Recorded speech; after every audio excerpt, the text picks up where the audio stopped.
the main person who was involved in this thread that a lot of people want to talk to is Secretary of Defense Hegseth.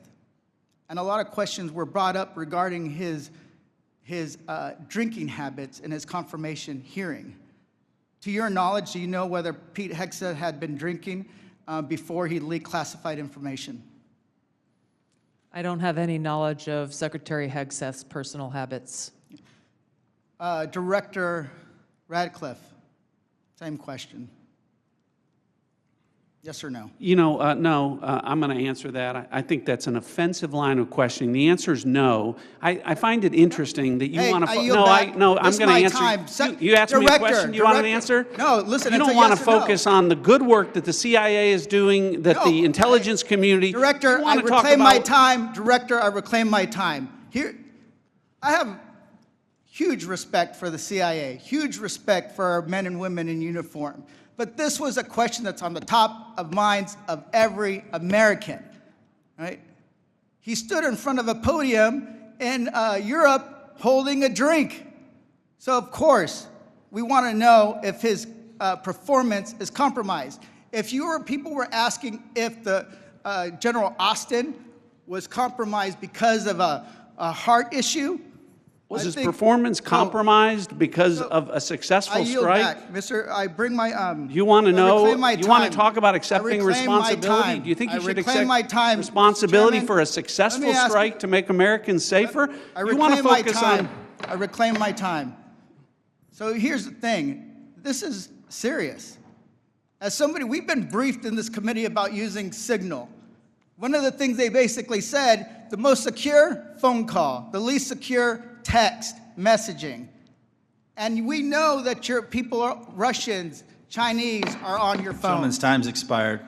For the last 2 days, members of the intelligence community have been asking questions about a Signal messaging group and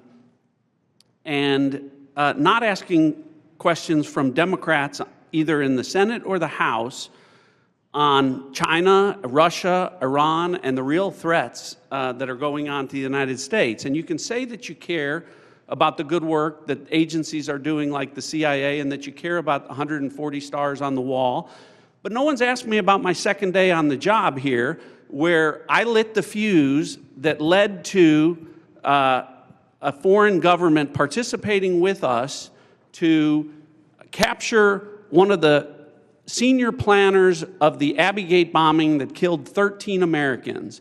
And in the process, we worked with a government that previously hadn't, that hadn't cooperated with us on counterterrorism matters. Or the fact no one has focused on that within an hour of that taking place, I was on the phone with Director Patel, and a few hours later with Attorney General Bondi, working together, the IC and the FBI working together to bring this person home in less than a week. Unprecedented success for the intelligence community and the law enforcement community. Exactly representative of the kind of work that we should be doing and the kind of work that an oversight committee should be asking about. But instead, we're getting questions about whether or not someone has drinking habits. And, you know, I just wish in an annual threats hearing where the American people want to hear about threats, that's what we would be talking about. Congressman Gomez's maligning of my reputation and not giving me the opportunity even to respond to his accusations. What occurred in that Signal chat was an update to National Security Cabinet members that was also issued around the same time as updates to our foreign partners and allies in the region. There were no sources, methods, locations, or names of targets that were included in that chat. The decision to conduct this operation had been made long before that conversation took place.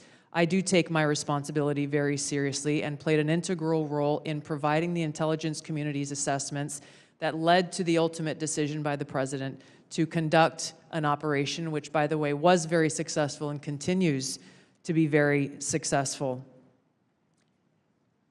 I was traveling at the time, and I was not playing a very specific role, as these chats reflect, in much of the conversation that took place there.